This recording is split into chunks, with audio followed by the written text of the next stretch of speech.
सत्य को खोजने वाले आप सबको हमारा प्रणाम।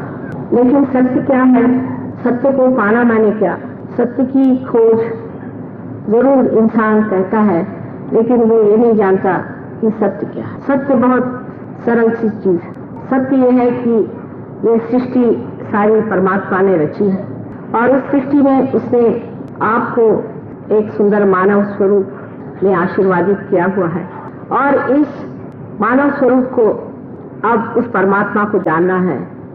ये असली सत्य है। जिस बाप ने अपने बेटे को संजोया, उसको पढ़ाया लिखाया बड़ा किया, जब वो होनहार हो गया तो उसे कहा कि तुम अपने सिंहासन पे आसीन हो जाओ। इस परमात्मा की कृपा को पाना यही सत्य। सत्य यह है कि आप आत्मा, आप शरीर मन बुद्धि अहंकार आदि ये जितने भी आपको जड़ में दिखाई देने वाले अंग हैं वो नहीं, आप स्वयं आत्मा हैं। ये सत्य। लेकिन सवाल ये पूछा जा सकता है कि फिर ये सत्य हमें पहले ही क्यों न पता? हमें पहले ही जाना जाता तो अच्छा होता। इतनी लंबी चौड़ी हमें दौड़ क्यों लगानी?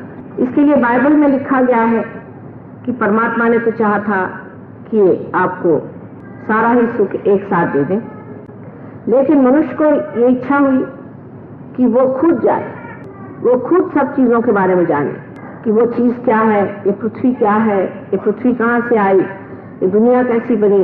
ये सब को जानने के बाद ही वो चाहता था कि वो परमेश्वर को जाने। इस एक गलती के कारण ही मनुष्य को हजारों वर्षों तक परमात्मा को खोजना पड़ा। आज ये खोज उस कगार पे पहुंच गई है जहां पर कि इसके दर्शन होने में बिल्कुल समय नहीं लग सकता और लगना नहीं चाहिए, क्योंकि आप जानते हैं कि किस विघ्न में हम लोग फंसे हुए हैं, किस तरह की समस्याएं आज सारे संसार के सामने बाहें फैलाई खड़ी हुई हैं और न जाने किस क्षण ये सारा संसार ही पूरी तरह से भस्मीसात हो जाए।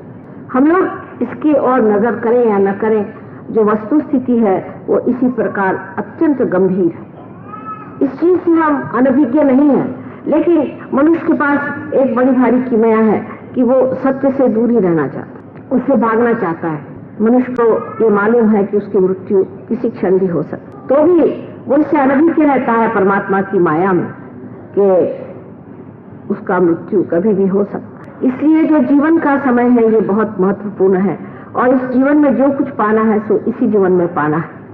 हो सकता है किसी भी क्षण ये जीवन समाप्त हो जाए और कुछ भी लिए बगैर हम खाली हाथ इस संसार से चले जाएं। ऐसी दशा में अगर कोई आपसे परमात्मा की बात करता है तो उधर भी इंसान के पास पूरी ताकत है कि वो उधर ध्यान न दे, उसके बारे में बिल्कुल विचार न करे, क्योंकि जो चल रहा है ठीक है, बस हम खुश हैं किसी तरह से। इस भ्रम में मनुष्य हर समय रहता है। ये भ्रम ऐसा है कि मनुष्य को बहलाए रहता है और उस बहलावे में वो बहकते रहता है और उसी में वो चलते रहता है। अंत समय में जब उसे दिखाई देता है कि अरे मैं तो कुछ नहीं पाया, ऐसे ही आया और चला गया, दुनिया भर के काम किए और मुझे सत्य का प्रकाश मिल गया, मैं आखिर इस संसार में आया क्यों? ऐसा जब सवाल खड़ा होता है उस वक्त मृत्यु आपके दरवाजे पे खटखटा रही है।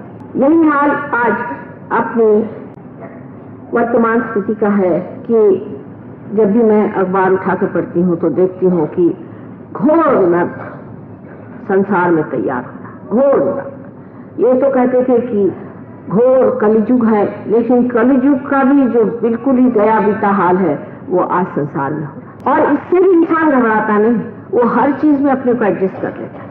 उसमें ये एक विशेषता है कि वो चाहे कैसा भी हो, नर्क भी हो, उसमें भी रम जाता है, उसमें भी इसी तरह से ठीक है चलने दो जैसा भी। लेकिन जब कोई सोचा जाए कि क्यों, जबकि सृष्टि इतनी परमात्मा ने अच्छी बनाई, जब भगवान ने सब हमें दिया हुआ है, हम हर तरह से आशीर्वादित हैं और सब साधु संतों ने कहा हुआ है कि आपको परमात्मा ने बहुत प्यार किया और बहुत कुछ आपको दिया हुआ, तो आखिर क्यों हम लोग ऐसी दशा में पड़े हुए हैं कि हमारे भविष्य के बारे में हमें कुछ पता ही। भविष्य के बारे में मैंने आपको पहले बताया था कि जो लोग भविष्य की ओर नजर रखते हैं उनकी नजर बहुत ही ऊपरी चीजों पे, खोखली चीजों पर रहते, गहरी चीजों की ओर वो सोचते नहीं।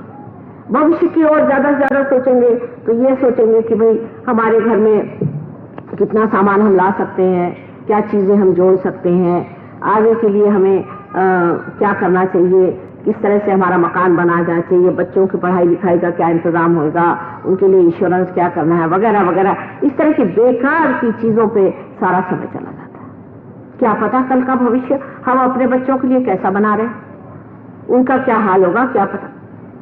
कुछ कह सकते हैं, भविष्य आपके सामने नहीं। सत्य को जानने का मतलब ये होता है कि सत्य को जानते ही आप भविष्य, भूत और वर्तमान तीनों को ही जानते, लेकिन उसकी खोखली चीजें नहीं, उसकी बाह्य चीजें नहीं, उसके उपकरण नहीं, पर उसकी असलियत। और उसकी असलियत यह है कि मनुष्य का भविष्य बहुत उज्जवल है अगर वो चाहे, और न चाहे तो दुर्दम है, फिर उसका कोई इलाज नहीं। अगर वो चाहे तो उसका भविष्य अत्यंत उज्जवल है। आज वो मानव स्थिति में खड़ा है, मानव स्थिति से जरा सा ही ऊंचा उठते ही उसका भविष्य बदल सकता है।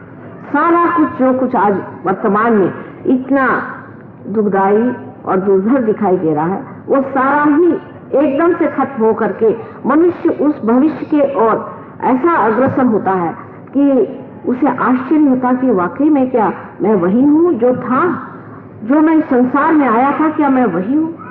ऐसा भविष्य आपके अंदर निहित है।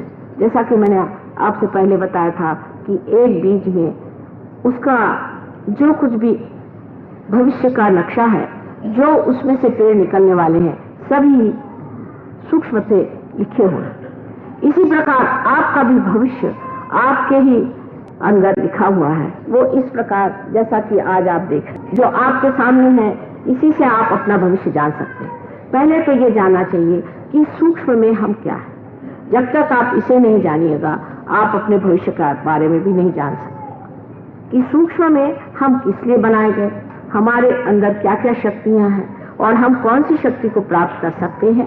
ये जानने से पहले हम पहले हैं क्या, इसे समझ लेना चाहिए। ये आपका वर्तमान, ये आपकी वर्तमान स्थिति है। और जैसे मैंने आपसे कहा था कि वर्तमान का जो सूक्ष्म है वो बहुत महत्वपूर्ण है। और आज के वर्तमान के सूक्ष्म के बारे में मैं आपसे बताने वाली हूँ, जो आपके अंदर अभी इस वक्त पूरी तरह से स्थित है, मौजूद है। यह आपके अंदर बसी हुई पूरी तरह की एक व्यवस्था परमात्मा ने बड़ी सुंदरता से की हुई। आपके अंदर कुंडलिनी त्रिकोणाकार अस्थि में बैठी हुई, और उसके नीचे ये जो चक्र है इसे मूलाधार चक्र कहते हैं। और कुंडलिनी जो है ये स्वयं मूलाधार कहला जाए कि ये मूल का आधार, मूल का आधार है। लेकिन इसका चक्र बाह्य में बाहर है, जिसको कि मूलाधार चक्र कहते हैं। इस चक्र के बारे में आपको मैंने पहले लेक्चर में बताया था कि अबोधिता इसका गुण है, इनोसेंस इसका गुण है। अब ये हमारे अंदर गुण है। कोई आदमी होता है बहुत अबोध होता है, बहुत इनोसेंट होता है। हम लोग सोचते हैं कि ये इतना भोला कैसे, इतना सीधा कैसे, ये इसमें कैसे इतनी सादगी कैसे रहेगी। बात यह है उसका ये चक्र जो है ये अभी तक किसी तरह से क्षत नहीं हुआ, उस पर कोई हानि नहीं आई। इसका मतलब यह है कि ये आदमी अभी दुनिया के खुराफातों से जरा दूर ही रहा है, इसको वो चीजें छुई नहीं, इससे ये चक्र खराब हो जाता है। इस चक्र का खराब होना बड़ा नुकसानदेह होता है। जैसा कि मैंने बताया था आपसे कि इससे कितनी गंदी बीमारियां हो सकती हैं, शारीरिक तौर पे, मानसिक तौर पे आदमी पागल हो सकता है। आजकल जो बीमारियां अमेरिका में हो रही हैं, एड्स आदि, वो सब इसी चक्र की खराबी से होती है। और अनेक तरह के ऐसे रोग जिसे कि हम कहते हैं कि जो गंदे रोग होते हैं, वो भी इसी चक्र की खराबी से होते हैं। और दूसरे जो रोग, बहुत से रोग जिसको हम ठीक नहीं कर सकते, वो भी इसी चक्र के खराब से। अब इस चक्र की हमारे यहाँ स्थिति शुरू से बनी। जब हम बाल्यावस्था में थे तभी से चक्र हमारे अंदर स्थित है। ये सब सर्वसे प्रथम जो हम श्री गणेश को मानते हैं उनका ये चक्र है। अब ये कहना कि श्री गणेश को हम क्यों माने, न माने, मैं नहीं कहती कि आप लोग मानिए, क्योंकि हर चीज आपको दिखाए बगैर आप मानने वालों में से नहीं। लेकिन एक बात है कि अगर आपसे हम कोई बात कह रहे हैं तो इस चीज को एक धारणा के रूप से तो आप समझ सकते हैं, और उसके बाद अगर ये चीज आपके सामने साक्षात हो जाए तो उसको मानने में कोई हर्ज नहीं होना चाहिए। ये चक्र आपके अंदर स्थित है, बड़े अच्छे से स्थित है, इस भारतवर्ष में बहुत लोगों पर इतनी कृपा इस देश की, इसके संस्कृति की है कि इस चक्र पे हानि बहुत कम है। और देशों में इस पर बहुत हानि हुई है। और देशों में सोचे कि ये चक्र एकदम सुप्तावस्था से भी गई रीति दशा में है और बड़ी मेहनत करनी। हमारे अंदर जो दूसरा चक्र है, जिसे कि यहाँ नाभि चक्र कहना चाहिए क्योंकि इसको ही हम दूसरा चक्र मानते हैं, इस चक्र से हमारे अंदर धर्म स्थापित होता है। ये चक्र हमारे अंदर हमारे जो स्वयं धारणा शक्ति है, जो हमारे अंदर हमारा मनुष्यत्व है, उसको संरक्षित रखते हैं। इस चक्र पे 10, आप देखिए कि 10 उसकी पंखुड़ियां हैं और ये जो 10 पंखुड़ियां हैं, इन 10 पंखुड़ियों पर 10 गुरुओं का वास है। ये गुरु लोग जिनको हम सदगुरु कहते हैं, जैसे नानक साहब थे आपके, और उनसे पहले बहुत सारे हो गए, आदिनाथ आदि, जो बहुत से ऐसे गुरु हो गए हैं, वो सब गुरुओं ने इसको संरक्षित हमारे अंदर रखा है। अब आप समझ रहे हैं कि ये मैं आपके उत्क्रांति की बात कर रही हूँ। कार्बन जब आप थे तब आपके अंदर सिर्फ गणेश तत्व था। फिर उसके बाद में आपके अंदर जो अंतरिक्ष तैयार हुआ, वो अंतरिक्ष जो है वो आपके स्वाधिष्ठान चक्र से हुआ। पर ये नाभि चक्र से निकलता हुआ एक स्वाधिष्ठान चक्र है, जिससे आपके अंदर अंतरिक्ष तैयार हुआ। ये अंतरिक्ष तैयार होते होते फिर उसमें से पृथ्वी बनाई गई। ये पृथ्वी विशेष रूप से स्वरूप से ऐसी बनाई गई कि जिसपे मनुष्य पनप सके, उसके शारीरिक, मानसिक और बौद्धिक संतुलन को रखते हुए ये पृथ्वी उसका संगोपन कर सके। इस तरह की सृष्टि विशेष स्वरूप से बनाई गई, जिससे कि आप यहाँ पर पनपते हुए एक अच्छे मानव के रूप में स्थित हो जाए। ये जो स्वाधिष्ठान चक्र है, इस चक्र के हमारे अंतर्गत हम लोग बहुत से कार्य करते हैं, जैसे कि जितना भी सृजन का कार्य है, क्रिएटिविटी का कार्य है, क्योंकि ये सृजन का चक्र है, इसलिए हम जो भी क्रिएटिविटी का कार्य है वो इसी चक्र से करते हैं। जैसे कोई बड़ा भारी आर्टिस्ट है या कोई म्यूजिशियन है या कोई किसी भी तरह से सृजन का कार्य करता है, कोई लेखक है और या कवि है, वो सब इसी चक्र को उपयोग में लाते हैं। इसके भी बारे में हमको समझना चाहिए कि इस चक्र का ज्यादा इस्तेमाल करना भी ठीक नहीं। कोई सी भी चीज में अतिशयता करना ठीक नहीं होता है। खासकर इस चक्र के बारे में ऐसा देखा गया है कि जब मनुष्य बहुत ज्यादा सोचता है, तब ये चक्र, इसकी गतिविधि इतनी बढ़ जाती है कि ये दूसरे इसके जो काम है वो नहीं कर पाता। और इसीलिए जब आदमी सोच विचार में या भविष्य के और ज्यादा नजर करता है, तो उसकी जो कार्य प्रणाली है वो बड़ी दूषित हो जाती है। उसकी कार्य प्रणाली इस प्रकार है कि ये चक्र जो है और भी चीजों को देखता है, जैसे कि आपका लिवर है, आपकी किडनीज है, आपके पैंक्रियाज है या आपका स्प्लीन है और कुछ हिस्सा इंटेस्टाइन का, इनको भी संभालता है। ये सब चीजों को संभालने की जगह अगर इसको सिर्फ आपके विचार के लिए, जो आपके ब्रेन में जो छोटे छोटे सेल्स हैं, उन सेल्स के लिए तैयारी करनी पड़े, और जो पेट में जो मेद है यानी फैट है, उसके छोटे छोटे पेशियों को तैयार करना पड़े, तो उसका बाकी का जो काम रह जाता है। और उसके कारण जो आदमी सोचता है, उसे जिस तरह की बीमारियां होती हैं, माने सबसे बड़ी तो उसको बीमारी पहले होती है जो लिवर की बीमारी। ऐसे आदमी को लिवर की बीमारी होती है, या उसे जो है पैंक्रियाज की मैंने डायबिटीज हो सकता है, या उसे ब्लड कैंसर हो सकता है, और उसके अलावा उसको हाई ब्लड प्रेशर भी हो सकता है। क्योंकि जब आप आगे की बहुत सोचते हैं, तब आपका एक जो चक्र है बेचारा, वो उसमें संलग्न हो जाता है, जिससे कि उसकी जो बाकी की जो क्रियाएं हैं वो सब रुक जाती है। मैंने अंग्रेजी में इसके बारे में आपको बताया था, और आज मैं थोड़ा हिंदी में बता रही हूँ, जिससे सिलसिला बनता जाए। आगे इससे जो चक्र हैं वो भी बड़े महत्वपूर्ण है। जैसा कि मैंने कहा कि नाभि का चक्र आपको धर्म देता है। हमारे यहाँ जो सदगुरु हो गए, उन्होंने सबने कहा कि धर्म से चलना चाहिए, धार्मिकता से रहना चाहिए। धर्म में उन्होंने 10 धर्म मनुष्य के लिए बताए हैं, वो मनुष्य को करना चाहिए। अगर ये धर्म से हम च्युत हो जाते हैं, उससे अगर गिर जाते हैं, तो हमारी मनुष्यता गिर जाती है। इसमें से सबसे बड़ा हमारे यहाँ जो आजकल गिरा हुआ धर्म है, वो है पैसा। पैसे के पीछे में मनुष्य सारी अपनी मानवता खो देता है। जिस आदमी के पास जरा ज्यादा सा पैसा हो गया, तो वो सोचता है कि उसको किसी से भी संबंध रखना, किसी से भी प्यार करना, या किसी से भी अच्छे से बातचीत करना माने पाप। ये बिल्कुल आप देखिए कि पैसा ऐसा खोपड़ी पे बैठ जाता है। पर इस आदमी को ये पता नहीं कि आखिर ये पैसा किस लिए, इस पैसे से आप अपनी प्रतिष्ठा चाहते, आप चाहते हैं कि आप प्रतिष्ठित हो, इसीलिए पैसा है। लेकिन आप ऐसे आदमी के पीछे सुनिए तो कहते अरे इनसे कौन बात करे, ये तो बड़े बदतमीज आदमी है, इनको किसी से बात करने का ढंग नहीं, इनको कोई किसी से व्यवहार नहीं है, किसी से प्यार नहीं है, किसी से मोहब्बत नहीं है, इनके पैसे से क्या करना, ये किसी को पैसा उठा के देते हैं। पैसे से मनुष्य कटता जा रहा है। अपने देश की तो ऐसी बीमारी पैसे की फैल गई है कि जिसके कारण आपने सुना होगा कि हम लोग डाउरी चलाए हुए हैं और दुनिया भर की चीजें इतनी जो कि बड़ी लज्जास्पद चीजें हैं हम लोग कर रहे हैं पैसे के नाम पर। सहयोग जो है कोई एक मनुष्य के प्रति नहीं है, ये समाजोन्मुख है, ये समाज की तरफ दृष्टि रखता है। जब सहयोगी वो बन जाता है तो ऐसी कुरीतियां जो हमारे समाज को नष्ट किए हुए हैं वो अधर्म है, वो अधर्म है, ये धर्म नहीं है, अधर्म है। लोग ये समझते नहीं है कि डाउरी लेना बड़ा भारी अधर्म है। इस अधर्म को हम क्यों करते हैं? और इस तरह के अनेक अधर्म हम करते जाते हैं और सोचते हैं इसमें कोई खराबी। अब जैसे कि हम देखते हैं बहुत से पंडित लोग होते हैं जो कि मंदिरों में बैठे हुए दुनिया भर के अधर्म करते हैं। हमसे बहुतों ने यह सवाल पूछा प्रदेश में कि हमने तो देखा है कि पंडित लोग जो आपके मंदिरों में बैठे रहते हैं वो गांजा बेचते हैं और दुनिया भर के गंदे काम करते हैं और औरतों को छेड़छाड़ करते हैं या उनको नष्ट कर देते हैं। तो इस तरह से आपकी कैसी ये योग भूमि है, ये कैसा आपका धर्म है, इतनी अधर्मी इनकी प्रकृति है और ये आपके वहाँ के प्रीस्ट बने बैठे। ये प्रीस्ट लोगों को तो किसी ने भी नहीं माना था, सिखों ने भी। मैं मानती हूँ कि आजकल सिख लोग मानते हैं बहुत प्रीस्टों को, पर नानक साहब ने नहीं माना, किसी ने भी नहीं माना। प्रीस्ट की समाज वहां तक हद थी कि जहां तक पूजा पाठ आदि ये जो कर्म है इसको करते रहो, इससे आगे उनको कोई गुरु नहीं मानता।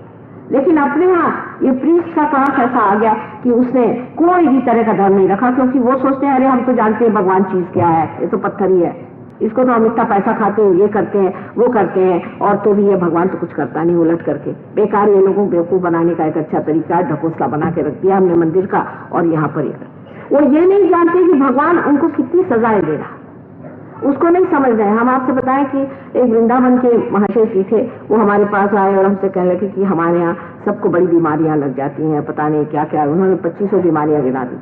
तो मैंने कहा कि क्या आप वहाँ बैठ के क्या करते हैं? हम तो कहने लगे भगवान का काम करें। हमने कहा कौन सा भगवान का काम?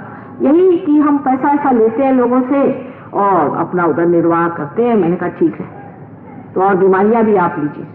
इससे आदमी के दिमाग में ये बात आ जाती है कि ये धर्म जो चीज है ये बिल्कुल ही गलत चीज है, इस धर्म से हमें कोई लाभ नहीं हुआ। धर्म में सिर्फ आप पैसा डालिए और उन लोगों को उनका दिमाग खराब करें। कोई भी धर्म में कि प्रीस्ट क्लास को किसी ने भी भगवान नहीं माना, कभी भी प्रीस्ट क्लास को उन्होंने ये नहीं माना कि वो कोई बड़े भारी अवतारी पुरुष है या कोई बड़े भारी गुरु है या सदगुरु। इसकी वजह यह थी कि प्रीस्ट क्लास जो है, जैसे कि एक भगवान के पुजारी होते हैं, अपने जैसे साफ सफाई करने वाले वैसे रखे हुए लोग हैं, इनको पैसा मिलता है वहां रहे, लेकिन इनको कोई सदगुरु नहीं माना जाता। और सदगुरु मानना ये गलत बात है, क्योंकि जो सदगुरु है वही सदगुरु है। और ये असत्य है कि किसी भी आदमी को आप थोप दीजिए कि ये सदगुरु हो तो सदगुरु नहीं हो सकता। आप उसको सर्टिफिकेट नहीं दे सकते कि ये सदगुरु, जो सदगुरु है ये परमात्मा से सदगुरु होते हैं, इनको कोई भी नौकरी नहीं दे सकता, इनको कोई अपॉइंट नहीं कर सकता। ये परमात्मा की चीज, ये परमात्मा ने भेजे हुए देवदूत है, वो आप लोग नहीं बना सकते। आप अपने इंतजामात करते रहते हैं, अपने विचारों से आप सोचते हैं कि भगवान का जो आदमी ऐसा, भगवान का आदमी जो है वैसा हो। जैसे कि अभी किसी साहब ने कहा कि अगर अमेरिका आप जाए माँ तो वहां पे ऐसे फोटो भेजिए जहाँ आप बहुत सीरियस है। मैंने कहा क्यों साहब? कहने वो लोग ये सोचते हैं कि जो भगवान के आदमी वो सीरियस होते हैं। मैंने कहा क्यों? ऐसे मरगिले चेहरे लिए हुए भगवान के आदमी हो ही नहीं सकते। जो मस्ती में होता वही तो न है भगवान का आदमी, जो बिल्कुल इतना सीरियस हो गया है। जो आदमी सोचता है कि सारा बोझा मेरे खोपड़ी पे बैठा है, वही ना तो सीरियस होगा। जो आदमी ये सोचता है कि अरे करने वाला तो परमात्मा है, मैं तो बीच में बैठा हुआ, वो तो मस्ती में रहेगा। ऐसी अपनी अपनी धारणाएं बना करके हम ऐसे ऐसे लोगों को तैयार करते हैं और फिर उनके इश्तेहारात लगा करके और सोचते हैं कि हमने बड़ा धर्म कर लिया। धर्म सब हमारे अंदर की चीज, हमारे अंदर की चीज है, बाह्य की नहीं है। कोई किसी ने बताया हुआ धर्म करना ही धर्म नहीं है। धर्म अपने अंदर जागरूक होना चाहिए, और जब तक कुंडलिनी का जागरण नहीं होता ये धर्म हमारे अंदर वास्तव में नहीं होता। बड़ी मेहनत की, सदगुरुओं ने बहुत मेहनत की है, बहुत समझाया है और कहा है बार बार कि अपने अंदर उसे जागरूक करो, और बार बार कहा है कि संतुलन में रहो। अधर्म में मत जाओ, लेकिन हम लोग उसको मानते हैं। आज लोग देखते हैं कि जो लोग कहते हैं कि हम बड़े धार्मिक हैं, इधर धार्मिक कहते हैं, उधर लोगों को मारते पीटते रहते हैं, या कहते हैं हम धार्मिक हैं अपने घर वालों को सताते हैं, कहते हैं हम धार्मिक हैं और किसी को गरीबों को सताते हैं। ऐसे आदमी धार्मिक हो नहीं सकते, क्योंकि परमात्मा का एक धर्म है सिर्फ, जो है प्रेम, जो है सिर्फ प्रेम।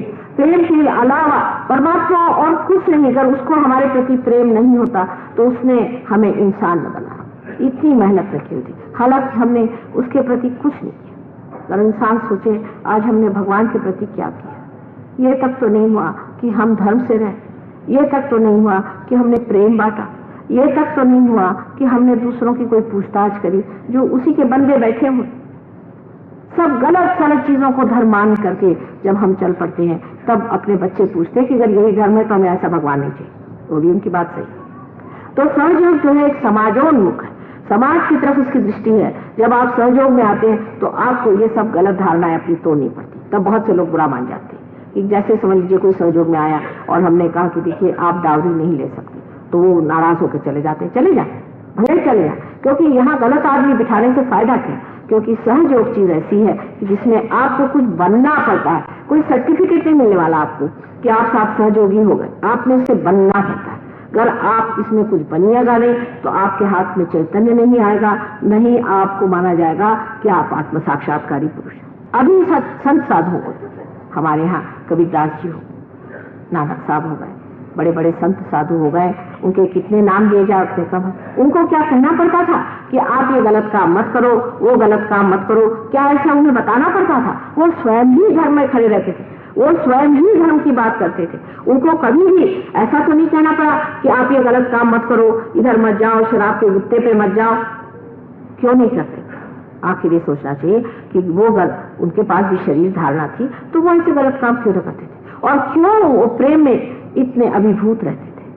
उसके लिए सोचना ये चाहिए कि उनके अंदर कोई न कोई हमसे ज्यादा चीज थी, कोई न कोई ज्यादा ताकत थी। और वो कौन सी ताकत थी उनके अंदर? उनके अंदर ताकत थी कि जिसे हम कहते हैं धर्म की शक्ति। और धर्म की शक्ति जो है अत्यंत प्रेममय।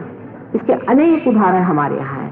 जैसे रामचंद्र जी से लीजिए कि जब वो जंगल में गए तो एक भीलनी वहां खड़ी थी, उसके दांत बेचारे के पास थोड़े से दांत थे। बुढ़िया भीलनी औरत बेर तोड़ के लाई, उसमें एक दांत लगा करके देखती थी कि यह खट्टा तो नहीं है, और वो रामचंद्र जी को उन्होंने दिया।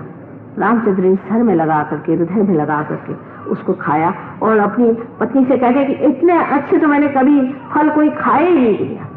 कितनी प्रेम की महिमा है। आखिर वो जाति के क्षत्रिय थे, वो कहते मेरी जाति ऊंची है, मैं क्यों? एक भीलनी जो कि बिल्कुल गरीब है, पता नहीं दांत उसके कैसे हैं, क्या है, न कोई विचार थे। उस प्रेम को उन्होंने पहचाना, उस प्रेम की शक्ति को उन्होंने उस बेर में देखा और उसे खाया। आप समझ सकते हैं कि जो मनुष्य आत्म साक्षात्कारी होता है वो प्रेम ही के सहारे जीता है और प्रेम ही बांटता है। उसके पास और कुछ देने लेने का नहीं बनता। इस प्रेम की शक्ति को जब तक आप नहीं अपने अंदर पाइएगा तो आप कितने मंदिर और गिरजा और मस्जिदों में, गुरुद्वारे में घूमिए, लेकिन उसका कोई फर्क नहीं पड़ता।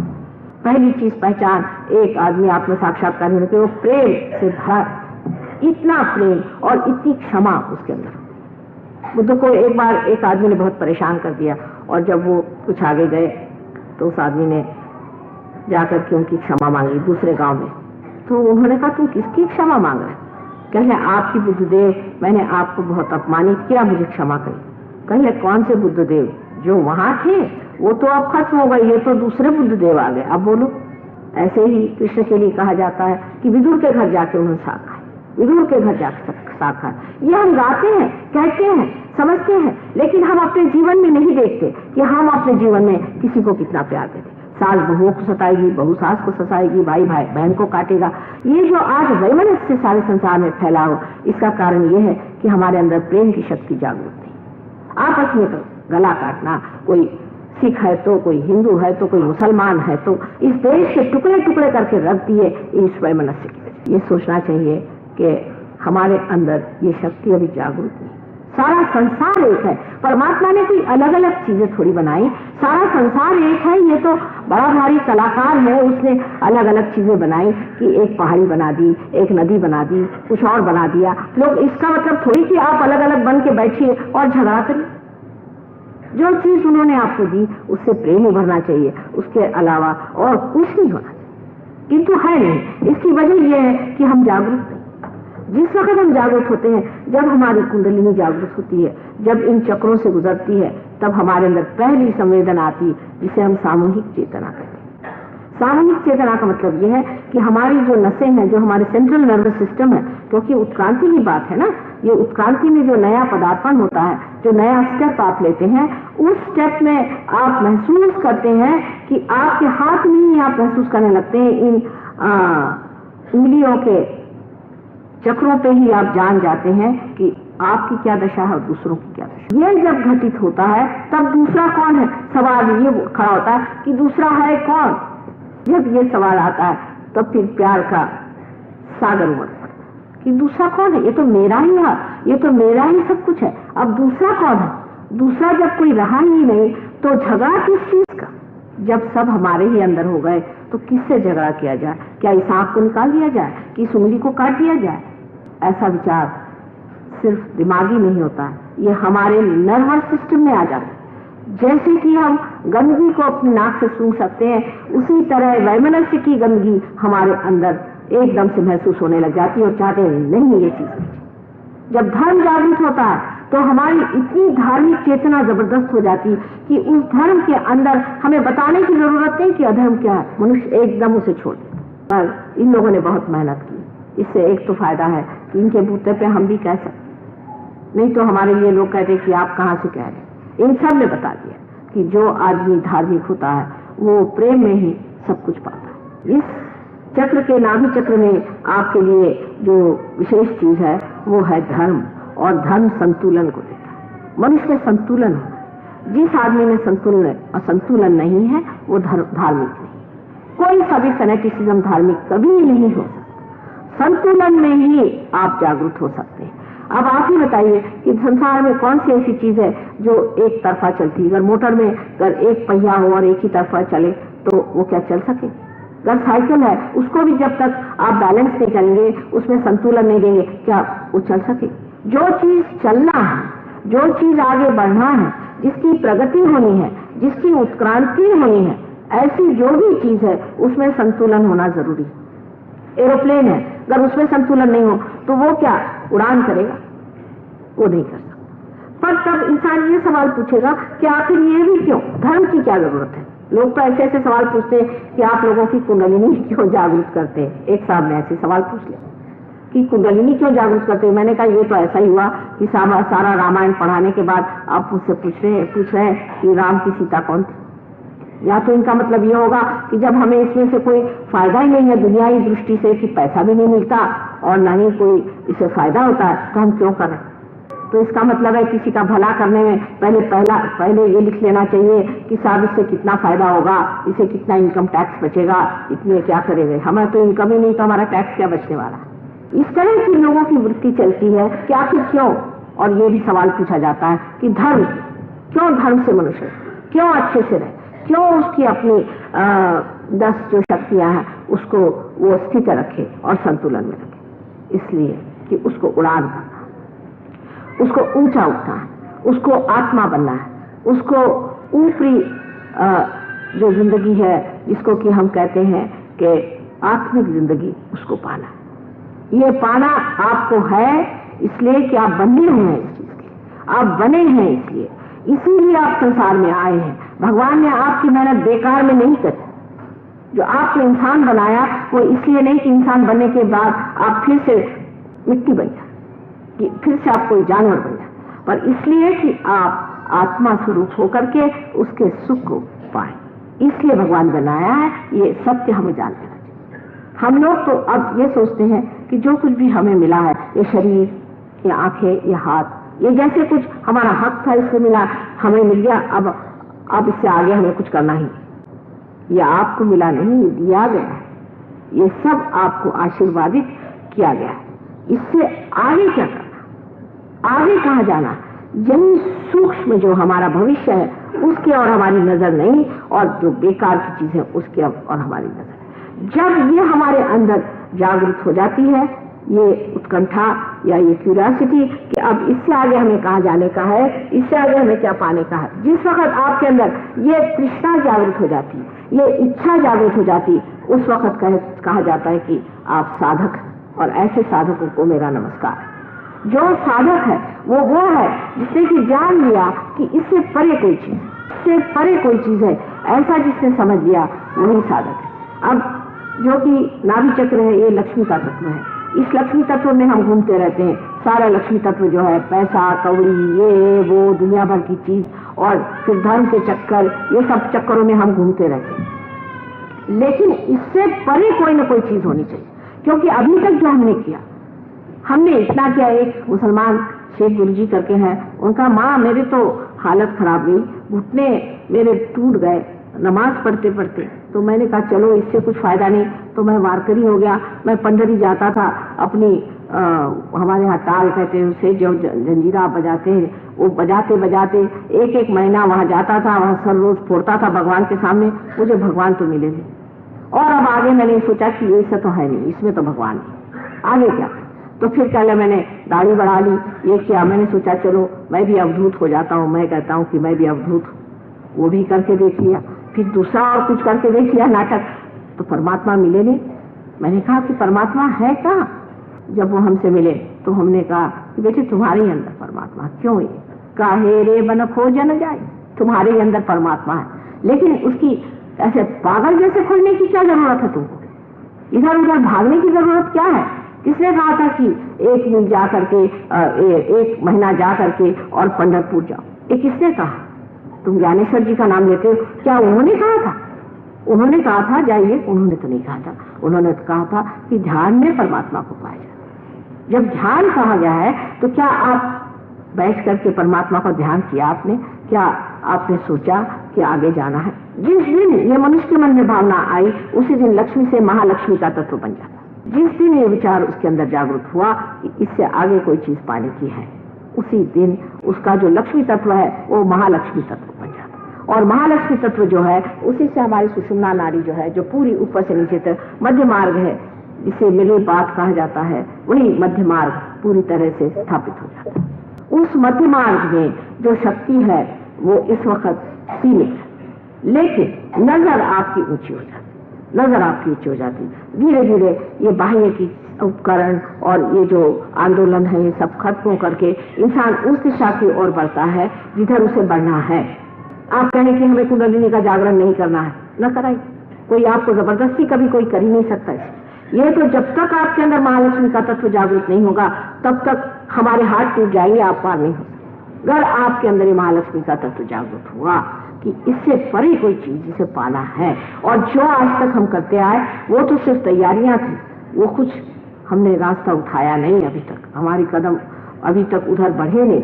जब तक ये भावना अंदर नहीं आती कि हमें कहीं और ऊपर उठना है, तब तक आपका महालक्ष्मी तत्व जागृत नहीं। और जब ये जागृत होता है तब धर्म की परिपूर्ति हो जाती, तब धर्म में आप पूर्ण हो जाते। फिर ऐसे आदमी का जो धर्म होता है वो जानना भी और तरह से होता है, क्योंकि कहते हैं ऐसा आदमी सारे धर्मों से परे धर्मातीत हो जाता है, उसके लिए धर्म नहीं होता। लेकिन ये धर्मातीत स्थिति जो है ये प्राप्त होनी चाहिए। आपने सुना होगा कि एक बार एक नाथ जा रहे थे, वो अपने सर पे पानी रख करके और द्वारिका जी ले जा रहे थे कि वहां पानी छोड़ा जाए, वहां पर कृष्ण की मूर्ति पर। जाते जाते रास्ते में उन्होंने देखा कि बिल्कुल नीचे उस मंदिर के नीचे एक गधा वहां पर बिल्कुल प्यासा मर रहा था। उसको ले जाकर उन्होंने पानी पिला दी, वो कावड़ उनको सारा खत्म कर दिया। लोगों ने कहा कर क्या रहे हैं, इतने दूर से लेके आए हैं और जहां पहुंचा था ना वहां नहीं पहुंचा, कल मैंने पहुंचा दिया जहां पहुंचा। ये धर्म से परे, कोई धर्म के आडंबर और उसमें नहीं रहते। धर्म से परे जो भी करते हैं वो धर्म ही होता है। ऐसे धर्मातीत और गुणातीत स्थिति जो है, इसको पाने के लिए पहले आपके अंदर महालक्ष्मी तत्व आना चाहिए। जब तक ये आपके अंदर स्थिति नहीं आएगी, आपके किसी भी कार्य में कोई भी प्राण नहीं है। आप कोई सा भी कार्य बताइए जो आप करते हैं बहुत महत्वपूर्ण। जैसे कि लोग कहते हैं हमने बड़ा सोशल वर्क किया है और हम इतने लोगों को खाना पीना देते हैं या हम इतने लोगों की रुग्ण की व्यवस्था करते हैं, सब अहंकार का इंतजाम आप कर रहे हैं। जब आपने कह दिया कि हम कर रहे हैं तो आप गए काम, आप कर क्या रहे? कुछ भी नहीं कर रहे।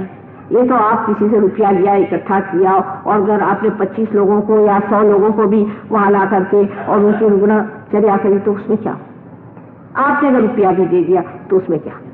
उसमें आपने किया ही कुछ करने का जो है वो तो जीवंत कार्य है। ये तो मरा हुआ काम है कि आपने इनको खाना पीना दे दिया या एक उनको टेबल उठा के दे दिया या एक कोई पेड़ मर गया तो चारों से कुर्सियां बना के किसी को दे दी। ये तो सब मरा हुआ काम है, इसमें आपने किया ही क्या? और ये तो अहंकार आपका जुटता जाएगा जब तक आप मरा हुआ काम करेंगे। मैंने ये किया, मैंने वो किया, आप जानते नहीं मैं फलाने जगह का सोशल वर्कर हूं, समझ लीजिए ये पगला गए। या मैंने ये देश का कार्य किया, मैंने वो कार्य किया, ये जिसने कह दिया उसको आप समझ लीजिए कि इनको अभी तक कुछ भी खबर नहीं है कि जनरॉसिटी क्या होती है, उदार चरित्र क्या होता है। उदार चरित्र जो होता है वो देता है इस तरह की, वो जानता ही नहीं वो देता है, इस हाथ से देता है, वो हाथ जानता नहीं कि क्या दिया। वो देने का जो भाव है वो भी इस गुणातीत स्थिति में ही आ सकता है। उससे पहले जो भी आप करते हैं, वो जो भी आपका करना है, वो सारा कुछ आपके अंदर अहंकार और अभिमान बांधता है, बांधना पड़ेगा। उसका कारण आपके अंदर बनी हुई संस्था है। ये जो राइट साइड में आप पीले रंग की चीज देख रहे हैं जिससे आपको पित्त होता है, इसे पिंगला नाड़ी कहते हैं। जैसे कि इस पिंगला नाड़ी से आप ये कार्य करते हैं, कोई सा भी कार्य आप करते हैं जो आपकी क्रिया शक्ति वो पिंगला नाड़ी से बहती है। इस पिंगला नाड़ी के कार्य से आपके अंदर जो ऊपर पीली चीज जो दिखाई दे रही है ये अहंकार है, ये उसका समझ लीजिए धुआं है, उसका बाय प्रोडक्ट वहां इकट्ठा होता है। तो आप ये कहें कि नहीं मैं तो जो भी काम करता हूँ माता जी मैं तो परमात्मा के चरणों में रखता हूँ, ये आप अपने को भुलावा में रख रहे हैं। क्योंकि आप जो काम कर रहे हैं उससे परे होने के लिए जो स्थिति है वो आपके पास नहीं। जैसे कि सूर्य है, वो जब प्रकाश देता है तो वो अकर्म में बैठे हुए हैं, वो प्रकाश दे रहे हैं, उनका स्वभाव है इसलिए दे रहे हैं, वो कुछ कर थोड़ी रहे। उनकी स्थिति ऐसी, उस गुणात्मक स्थिति में वो है जहाँ से वो कर रहे हैं। उसमें कोई उनको ये एहसास थोड़ी कि मैं इनको लाइट दे रहा हूँ या मैं यहाँ पर इस तरह से हर एक पत्ते में हरा रंग भर रहा हूँ, इसका उनको एहसास नहीं। वो तो उनकी स्थिति ऐसी है कि वो दे रहे हैं कर्म में। यही कृष्ण ने जब गीता में कहा तब लोग बहुत बार कहते हैं कि कर्म ने व अधिकार से फलेषु मां कदाचिन तो कह गए, लेकिन जो भी कर्म करो वो उन्होंने कहा मेरे चरणों में रखो। अब ये कृष्ण जो है सीधी बात तो करेंगे नहीं, क्योंकि जानते इंसान जो है उसकी टेढ़ी खोपड़ी है, तो देर तरफ से उन्होंने बात करी कि भाई जो भी काम करो परमात्मा पे छोड़ो, वो हो ही नहीं सकता। उनकी डिप्लोमेसी है ना, वो जानते हैं बाप का काम है तो सीधे नहीं बताएंगे, तो सीधे बताने में इंसान कभी नहीं समझेगा। इसकी उल्टी खोपड़ी इसको उल्टी तरह से बताओ कि जो भी काम करे परमात्मा पे छोड़। अब जब इंसान ये सोचता है कि मैं जो भी काम कर रहा हूँ परमात्मा पे छोड़ रहा हूँ, वो बड़े गलत फहमी में। जैसे कि एक बच्चा है और वो एक गाड़ी को हाँक रहा है, उसके बाप ने आके कहा कि पहले तो बता देते, पहले उन्होंने कहा कि आप स्थितप्रज्ञ हो जाओ पहले, तो उन्होंने कहा कि आप इस जो घोड़ा है इसको आप सामने रखो, इसको जोड़ लो, जो आत्मा है उसको जोड़ लो और तब गाड़ी हाँको। उसने कहा कि ऐसे कैसे? अर्जुन ने कहा ऐसे कैसे, तुम तो कह रहे कि साक्षी बनो और उधर कह रहे कि तुम युद्ध करो। तो इन्होंने कहा अच्छा ठीक है, तुम घोड़े को पीछे रखो, कोई वजह नहीं, बस हाँकते रहो और घोड़े पे नजर रखो, बस सब चीज घोड़े पे समर्पित कर दो तो हो जाएगा। जब वो गाड़ी चलेगी नहीं तब बताना पड़ेगा कि बात ऐसी है कि घोड़ा आप आगे करिए, ये माँ का काम कि बेटे इस चक्कर में मत रहना, तुम सीधे घोड़े को आगे करके जोड़ लो, जब तक आत्मा से जुटेगा नहीं ये गाड़ी आगे जाने वाली। इसलिए जो लोग सोचते हैं कि आज हनुमान जी के इसमें हमने प्रसाद चढ़ा दिया, हो गया हनुमान जी अब आप हमारी सारी चिंताएं दूर कर दीजिए, वो भी मुस्कुराते होंगे कि इन्होंने अच्छा मुझे जेब में रख लिया। असल में बात यह है कि आपका तो अभी उनसे संबंध ही नहीं। हनुमान जी अपने अंदर कहाँ बसे हुए हैं यही लोगों को नहीं मालूम है। वो हनुमान जी जो है इसी पिंगला नाड़ी पर ऊपर से नीचे दौड़ रहे हैं। इनको बाइबल में गैब्रियल कहा गया, सेंट गैब्रियल जो थे वो हनुमान जी थे, और हनुमान जी हमारे अंदर हैं, और जब तक हम उनकी मदद नहीं लेंगे, जब तक उनसे हम आशीर्वादित नहीं होंगे, हमारे कोई भी कार्य पूर्ण नहीं हो सकता। अब उनसे आशीर्वादित होने के लिए पहले उनसे संबंध होना चाहिए। उनसे संबंध होने के लिए पहले निराकार में आपको आत्मा को प्राप्त करना चाहिए। इसीलिए बहुत लोगों ने सिर्फ निराकार की बात की कि साकार की बात करो तो फिर फंस जाएंगे। पहले निराकारी की बात करो कि आत्मा स्वरूप तो आप पालो। बुद्ध ने इसीलिए ईश्वर की तक बात नहीं की कि अगर हम ईश्वर की बात करेंगे तो फंस जाएंगे, फिर ईश्वर ईश्वर फिर वो कहेंगे मैं ईश्वर हूँ वो ईश्वर है। इस झगड़े में पढ़ने से पहले ये है कि इनको निराकार ही की बात करो कि तुम अपना सिर्फ आत्म साक्षात्कार पालो, फिर आगे बोलो। इसलिए उनको बहुत लोग कहते हैं कि वो एक चीज से परमात्मा में विश्वास है। ये तो इंसान की बुद्धि उल्टी है ना। उन्होंने जाना कि इंसान किस हद तक है कि उससे यही बात की भाई पहले तुम आत्म साक्षात्कार ले लो फिर आगे की बात करो। चाहे जो भी हालत हो, आज ऐसी हालत है कि आप एक क्षण में पार हो सको, इसमें कोई शक नहीं। यह आपका भविष्य, यह आपका असली भविष्य है कि आप एक क्षण में पार हो जाते हैं। लेकिन इसमें फिर आपका अहंकार कहाँ जाता है, ये सवाल खड़ा होता है कि माँ फिर अहंकार कहाँ गया।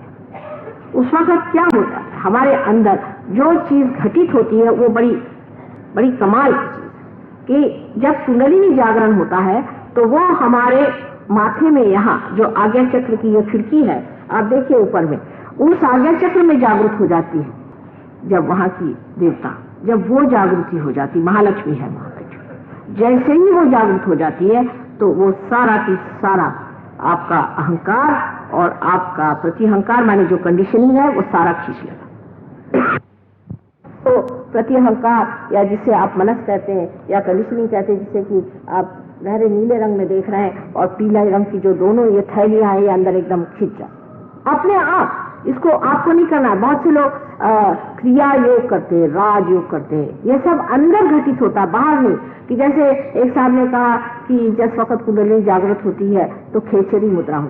खेचरी माने ये कि ये जो जीभ है अंदर की तरफ खिंच जाती है, लेकिन किसी को महसूस नहीं, क्योंकि जब आपकी कुंडलिनी चढ़ेगी तो कोई ना कोई तो अंदर क्रिया घटित होने ही वाली है। जैसे आपकी मोटर चलती है तो उसमें क्रियाएं अंदर होती रहती है, बाह्य में तो कुछ दिखाई नहीं देता। इसी प्रकार ये भी क्रिया कुंडलिनी की जब चढ़ती है तो ये सब चीजें आपके अंदर, जैसे आपकी पचन क्रिया आदि अपने आप होती है, उसी प्रकार ये सब क्रियाएं होती है, बंध आदि। लेकिन वो कोई कहे कि मैं जीभ काट के, एक साल में किया हुआ है ऐसे, वहाँ क्रिया योग जो अमेरिका में है, वो जीभ काट करके उसको पीछे मोड़ करके यहाँ गले में दबा करके और कई खेचरी हो रही। और बहुत से लोग वहाँ ऐसे जीभ लटकाए हुए कुत्ते जैसे घूमते, बात भी नहीं कर सकते। अरे क्या ये कहे क्रिया योगी, बताइए आप, क्रिया योगी हो कि क्रिया ही खत्म कर दी होगी। और इस पर एक बात है कि कबीरदास जी ने ऐसा लताड़ा है लोगों को, इतना कहा हुआ है कि जिन्होंने कबीरदास जी को जरा भी पढ़ा वैसे चक्कर ही में न जाए, लेकिन वो भी इसी चक्कर में जाते। सबसे तो कमाल यह है कि बिहार जहाँ पर की कबीर सबसे तो कमाल यह है कि बिहार जहाँ पर की कबीरदास जी ने इतनी मेहनत करी, इतना कुछ कहा, वहां पर उन्होंने सुरती कहा है, कुंडलिनी को सुरती कहा है, और वो तंबाकू को सुरती कहते। अब और इससे क्या ज्यादा अकलमंदी हो सकती है कि जिस चीज से उन्होंने बिल्कुल मनाही की थी उसी को वो सुरती कहते। तो ये जो है कि हमारे अंदर आज्ञा चक्र जो है यहाँ पर, वो जब इसका शोषण कर लेता है तब हमारे यहाँ पे जो तालु भाग है ये खुल जाता है और यहाँ पे नरम हो जाता है और उसके अंदर से ठंडी ठंडी हवा आने लग जाती है। ये पहली पहचान है कि कुंडलिनी का जागरण हुआ। अब के कहते हैं कि कुंडलिनी के जागरण में ये आफत आती वो आफत आती, हमने तो कोई देखा नहीं। हजारों लोगों की कुंडलिनी जागृत हो गई। जो लोग अपवित्र हैं, जिनके विचार अपवित्र हैं, जिनके अंदर धर्म नहीं है और जो पैसे के लिए काम करते हैं गंदे, ऐसे लोग कुंडलिनी की बात न करें तो अच्छा है। और जब ऐसे लोग कुंडलिनी उठाते हैं और ऐसे लोग जब कहते हैं हमारी कुंडलिनी जगी, तो ये जान लेना चाहिए कि इनकी कुंडलिनी नहीं जगी है, पर नीचे बैठे श्री गणेश का गुस्सा है। जब इनका गुस्सा चढ़ता है तो इतनी गर्मी बदन में होती है और सारे यहाँ से यहाँ तक ब्लिस्टर आ जाएंगे। आदमी भौंकने लगता है, कहीं तो शेर के जैसे बोलता है, कहीं चीखता है, कहीं कूदने लग जाता है। ये काम उसी को करना चाहिए जिसको इसका अधिकार है, और जिसको अधिकार नहीं है वो ऐसे कामों में फंसता है और लोगों का सर्वनाश करता है। उसके ऊपर भी ये बड़ी दशा आ जाए। ऐसा आदमी जो कि इस तरह के तांत्रिक विद्या करता है और इस तरह के गलत तरीके से लोगों को फुसलाता है, उसकी सात पुष्ट नष्ट हो जाती है और 7 पुष्ट में आदमी पागल की तरह घुमा करता है। ये मेरे अनुभव की बात है। मैंने बहुतों को देखा है इस प्रकार जिन्होंने काम किए उनके बच्चों के बच्चों के बच्चे तक आज तक सफर कर रहे हैं। इसलिए ऐसे चक्करों में किसी को जाना नहीं चाहिए और किसी के साथ ऐसे काम करने नहीं चाहिए। और जो लोग ऐसे काम करवाते हैं वो भी जान लें कि उनकी भी पुष्टन पुष्ट इसकी मर्यादाएं अगर तोड़ देंगे तो बहुत कुछ उनको नुकसान हो सकता है। इसलिए आप लोग निशा खाते किसी भी तरह की ऐसी गलत मन में धारणा न रखें कि हम इस तरह के लोगों से कुछ प्राप्त कर सकते। कभी भी आप प्राप्त नहीं कर सकते। ये लोग आपके नुकसान पे आमादा है और ऐसे लोगों के पास जाने से वो तो आपके कर्दन काल है। मैंने तो देखा कि ऐसे लोगों ने जो लोगों का सत्यानाश किया है वो इस कदर सत्यानाश किया है कि उनके पास इतनी भी बुद्धि नहीं रह गई कि वो समझे कि हमारा इतना सत्यानाश हो। 1000-6000 पाउंड एक साहब ने दिया था और जब वो मेरे पास आए तो मैंने देखा कि उनको तो एपिलेप्सी की इतनी जबरदस्त बीमारी हो गई है कि वो यही नहीं समझते कि वो खड़े कहाँ। और अगर उनको एक लहसुन भी दिखा दीजिए तो उससे थरथराते क्योंकि उनको गुरु ने कहा था कि लहसुन खाना ठीक है। लहसुन से घबरा, लहसुन देखते साथ थर थर थर थर कांपने लगे। जो आदमी आपको गुलामी में फंसाता है उस आदमी के पास जा करके आप कभी कुंडलिनी का जागरण नहीं कर सकते। कुंडलिनी से आप स्वतंत्र हो जाते हैं, आपके स्व का तंत्र आता है, आप उसके गुरु हो जाते हैं, आप पूरी तरह से समर्थ हो जाते हैं और आप जानते हैं ये चीज क्या है। किसी भी गलत फहमी में नहीं रहना चाहिए। और जो लोग ऐसा करते हैं, गलत फहमी में रहते हैं, मैं यही सोचती हूँ कि इन सत्पुरुषों ने जो हमारे साथ किया, जितनी मेहनत और जितना कष्ट जिंदगी में उठाया, जितनी उनकी आत्मा हम लोगों के लिए छटपटाती रही और हमने उस वक्त भी उन्हें दर्द दिया और अब भी उनको दर्द दे रहे हैं, उनका नाम ले लेकर के हम गलत काम कर रहे हैं। कुंडलिनी का वास्तविक जागरण अंदर होता है और वो होने पर सत्य स्वरूप उसे आप लोग प्राप्त करें। ये आपका अधिकार है, ये आपका जन्म सिद्ध अधिकार है जिसे आप प्राप्त करें, जिसके लिए आप पैसा कौड़ी कुछ भी नहीं दे सकते। और जब तक कुंडलिनी का जागरण नहीं होता तब तक मनुष्य अधूरा है, उसकी पूर्णता नहीं।